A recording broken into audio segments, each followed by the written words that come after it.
One battlefield is a continual war that has no end. The other one that I'm going to is a skirmish and a battle that I have the strength and the ability to bring a ceasefire, but I have to do it.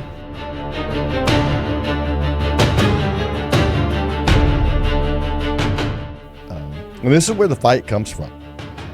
Okay, a man's in his work on his battlefield. She's at home, if she's a stay-at-home mother, fighting on her battlefield. You show up having left the battlefield, trying to go to the place of peace. She's still in the midst of, as soon as you walk in, she doesn't see you have come to the place of peace. She says, there are my reinforcements. There's my replacement. You know, there's my refreshing. And he's thinking, no, I'm coming home to my refreshing. She goes, no, you're my refreshing. No, you're my refreshing. And so they're like, nobody can be refreshed because nobody understands what that is.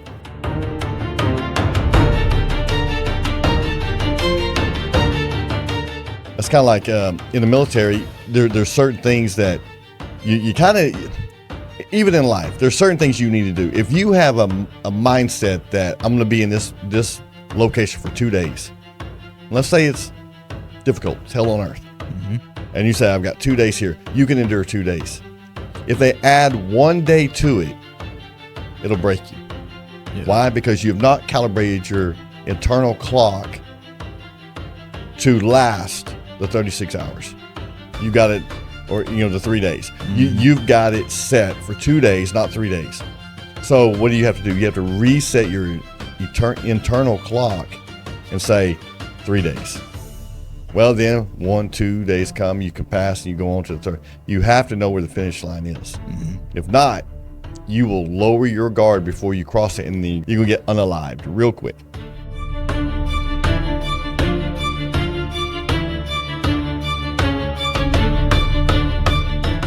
You go home and you're not prepared because you think that's the place of peace, and you walk in and you have your breastplate off, your shield lower, your sword in its sheath, your helmet's already in your hand, you're already unlacing your boots, and bam, it hurts.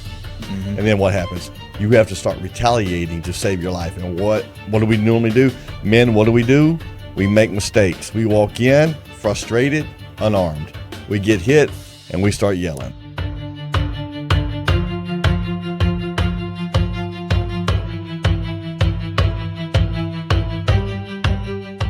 Stay alert and quit going to false finish lines. Yeah. Well, when I get home, I'm just going to walk in, take my shoes off, kiss my beautiful wife, sit down in my easy chair, turn on my video game, and have a good evening. Not until you get that house balanced, because they've been in a war themselves and they've been waiting on you to get home and bring reinforcements.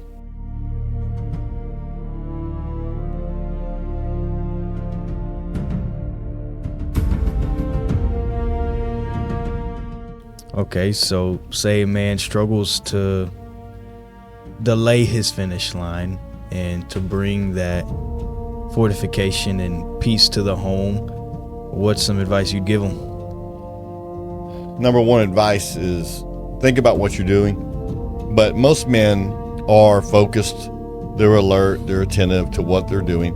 Carry that over. Don't enter into your home and turn off that energy.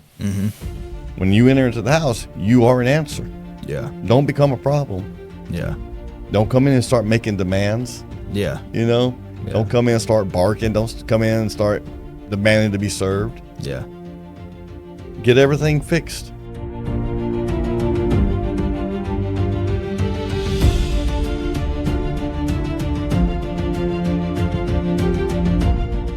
You have to give people the ingredients to be the best them. Just like we do with our children. You give your children the best opportunities you can so that they can become the best person they can. Yeah. Well, you got to do it with your friends. You got to do it with your employees. You got to do it with your wives, with your husbands. You got to do it with your brothers and sisters.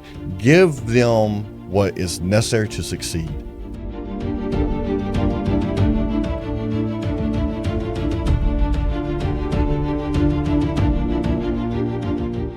Everybody wants to say happy wife, happy life. Well, give her what's necessary for her to succeed at what? At being a godly wife. Each woman may have a list right now of things that she says, this is what I need in order to be the best me, to be successful. And it may not be the exact same thing that the next woman might say.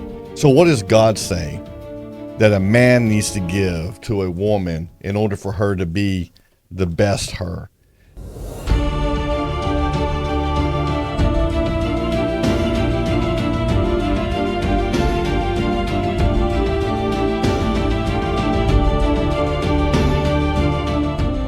But oftentimes, we will show more respect to those who are not closest to us. And those that are close to us, we cast off restraint, cast off respect when we should do more. It produces men who are no longer manly. Why? Because they just die. Everything that they have in their heart, they die to cater to what is going on in the woman. Now, that's not to say that you don't serve her and love her and care for her and stuff, but I mean, you can't be dictated to.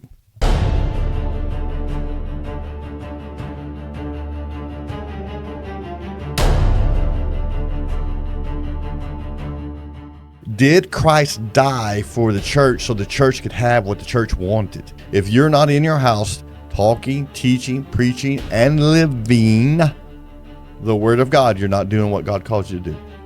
And again, when I say desire, don't think that men are just saying, oh, it's all about sex. Do you not realize that men desire a respectable wife? Yeah. You cannot go to your brother's house and say, man, I don't know if I'm going to make it. This weight is so heavy. And have a tear in your eye because it is heavy and you're hurt and you're scared and you show that vulnerability. Your buddy's going to call you the worst name you've ever heard to motivate you to fight. He is going to make you aggressive. Yeah. He's going to try to save your life. Yeah. If a wife is always condemning her husband and ridiculing him and pressuring him and henpecking, that's the man you're producing. Vice versa. The man who's always criticizing and belittling and disrespecting, not loving his wife, that's the wife you will get. You said a man needs to give his wife what she needs in order to be a godly wife. What is it that a man needs to give his wife in order for that to happen? All right, let's go to the word on this one.